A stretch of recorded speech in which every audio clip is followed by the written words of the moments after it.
Hey folks, this is Preston Scott from CameraTechnica.com, and today I'm here to talk about the science of photography. Specifically today I'd like to talk about aperture. Now most of us know aperture in terms of its ability to control exposure. Along with the ISO and shutter speed, it's one of the three controls we have over the exposure of our images. But perhaps its main function is the artistic control of the depth of field in our photos. Now, depth of field is the difference between a subject which stands out from the background, like this, and a subject which blends into the background, like this. And it's all controlled by aperture. But how does it work? The easiest way to see how it works is to look at a diagram like this. In this case, we have a simple lens which is focused on a red dot somewhere in the distance. And that red dot is going to get imaged onto a piece of film or a sensor behind the lens. Now the easiest way to see the role of aperture is to trace out the light rays as they emanate from that red dot and pass through the lens. So in this case you can see that the aperture defines the cone of light which is able to pass through the lens. And in this case, since the lens is perfectly focused on the red dot in the distance, we get a perfectly sharp image of the red dot on the sensor. So that's the case for objects located directly on the focal plane. But what about objects located behind the focal plane?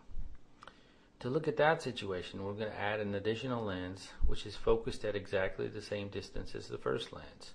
But this time we're going to move our red dot back. And as we trace the rays from our second red dot, we see a very similar picture, except that because the lens is not in focus, the rays actually converge before they get to the sensor. So what we see on the sensor is actually a cross-section of the cone of rays just as it's beginning to diverge again. And the result is a slightly blurrier version of our original red dot. But not too blurry. In fact, if you compare the second dot to the first one, you'll notice that there's not too much difference. And if we had surrounded the second dot with all the other millions of pixels which make up that image, we would probably still say that that image is in focus. But now we're really going to test this theory and move the red dot even further back, such that when we trace out the resultant light rays, they come to focus way in front of the sensor. So what we see on our sensor now is a cross-section of that cone of light which is now broad enough for us to definitely say that it's out of focus.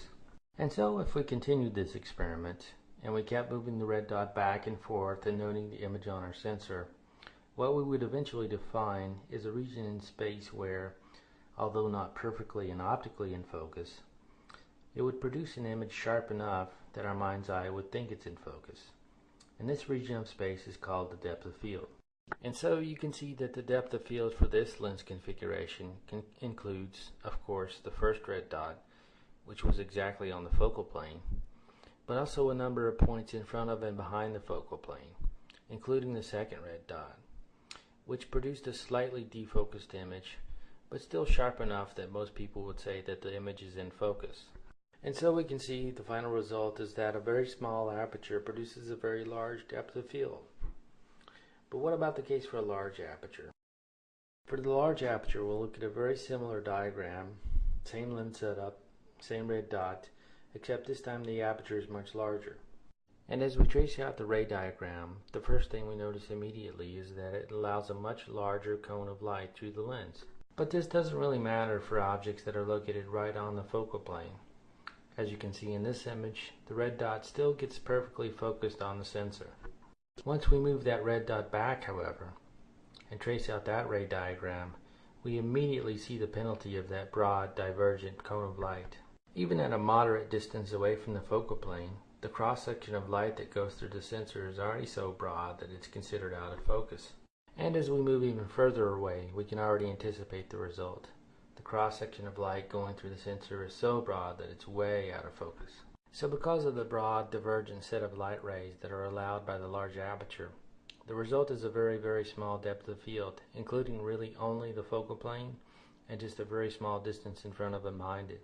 So that's the science behind aperture and depth of field. The larger aperture allows a much broader, divergent set of light rays through the lens elements, which cut a much larger cross-section through the sensor. That means any small movement away from the focal plane quickly defocuses the image. The smaller aperture only allows a very narrow cone of light, which means that even for points well in front of and behind the focal plane, they cast very small cross-sections on the sensor, which are almost imperceptible by the human eye and appear to be in focus. So once you've made the artistic decision about what you want your depth of field to be, how do you go about optimizing the f-stop to give you that look? Well, one way is to just keep taking pictures and adjusting the f-stop until you find the right value. The other way is to use something called the depth of field preview button. Now, the depth of field preview button is one of the most underused buttons on the camera, I think. And one reason is because it's in a horrible ergonomic spot. To find it, you really need to turn the camera around and actually put your finger on it. Now, the other reason is because most people use this button one time and are extremely underwhelmed because all they see is that it makes the picture darker. Why does it make the picture darker? The default setting for aperture when you're looking through the viewfinder is at its wide open setting, and that's so you can get that nice bright image through your viewfinder. The minute you press the shutter button, the aperture closes down to its predefined value. So the purpose of the depth of field preview button is to take the aperture from its wide open setting down to its predefined setting that you want for the picture of interest. And the reason the image gets darker, of course, is because you're constraining the amount of light that can come through the aperture. Now, if you don't feel like messing around with depth of field preview, another option is to use live view mode, if your camera has it. Now, unlike the viewfinder mode, where the default is always for the aperture to be wide open, in live view mode, your aperture is always dynamically set to whatever the setting of the camera is. So the result is, whatever you see on the LCD on the back of your camera is exactly what your picture is going to look like. You can also use the zoom in and zoom out buttons on the LCD on the back of your camera to really isolate the features that you want to be in focus. That way you get a very precise view of what's going to be in focus when you take the picture. So here's one last tip on how to use aperture. One effect which aperture controls is starburst highlights. Now, I'm sure we've all experienced these, either on purpose or by accident. You take a picture of a stationary light, such as the sun or a building light or a street light, and instead of getting a round image, you get sort of a starburst effect with spikes emanating from the center of the light. Now, some people love these effects and put them in scenes on purpose. Other people don't like them, and for some scenes they're maybe not appropriate. So we're going to tell you why they occur and how to turn them on and off. So the secret behind starburst effects is a phenomenon of light called diffraction. It turns out because light has wave-like properties that whenever it encounters a hard straight edge, it bends inward and outward. Now, as we saw before, an aperture not only has one straight edge, but it has many straight edges depending on how many blades are in the aperture. So in this diagram, I've shown a green source being projected through a 6-bladed aperture, which creates a star-like pattern on the sensor with 6 sides to it. The individual dashes within the spikes on the star represent the constructive and destructive pattern of the waves, similar to waves in the ocean. So one effect that you can immediately see is that the number of points in your starburst is directly dependent on the number of blades in your aperture. For each aperture blade, it represents a hard straight edge that produces a separate diffraction pattern in your starburst. So in this diagram, I've shown some simulations with different numbers of aperture blades, and you can see in each case you get a slightly different pattern. So this becomes one of the signatures for each lens that you have. Depending on the aperture arrangement, you'll get a different pattern for each aperture configuration.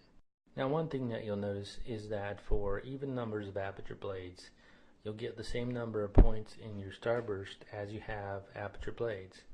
But for odd numbers of aperture blades, you'll get a bonus. Basically, you'll get double the number of points in your starburst as you have aperture blades. Now, the reason for this is that when light passes through an aperture, it diffracts both inward and outward. So for an odd-bladed aperture, which is not symmetric, you see both the inward and outward diffraction patterns separately. But for an even-bladed aperture, which is symmetric, the inward and outward diffraction patterns overlap each other, so you don't get that double effect. So how do you create starburst effects? Well, as it turns out, when you stop down your aperture, it begins to look less and less like a circle and more like a multi-sided polygon. That's going to enhance the starburst effect as the individual lines of the aperture blades become more and more prominent.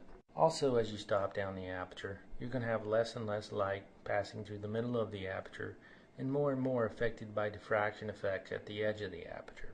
So the basic rule of thumb is, if you want more starburst effects, just stop down the aperture. For less of a starburst effect, go with the wide open aperture. So that's our tips on aperture for today. I hope you found some of these fun and interesting, but most of all, I hope these tips will enable you to take better pictures. So until next time, this is Preston Scott. Thanks for tuning in.